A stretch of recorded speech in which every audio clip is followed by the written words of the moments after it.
Let's take a look. GDP ratio. Now, there are other countries that have worse figures than Nigeria. Take Japan.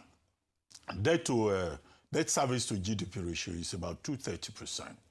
UK is about, I think, 73% of GDP.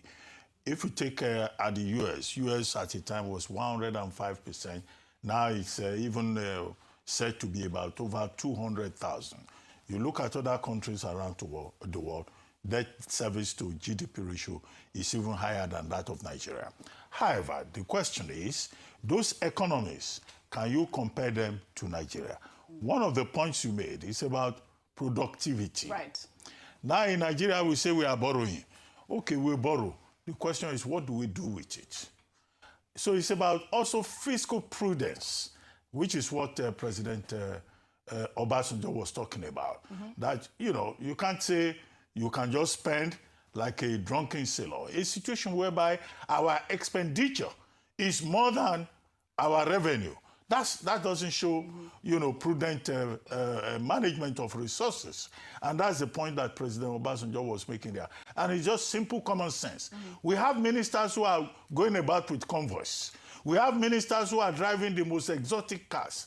Okay, when we borrow, the logical question will now be, what do you do with the money? Because, okay, the debt management office says, in terms of ratio, that our debt is even still one of the lowest in the whole of Africa, and it is sustainable.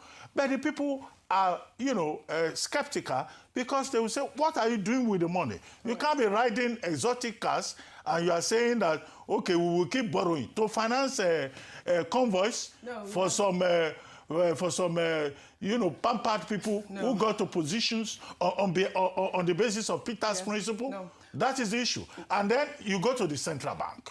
What is the role of the central bank? Because you were saying exchange rate, exchange rate. Yeah, the central bank will say, oh, we have this so much money in reserve. We are keeping money. It's like a father who has children who are anemic. Right. And you say you are keeping oxygen somewhere while your children are suffering.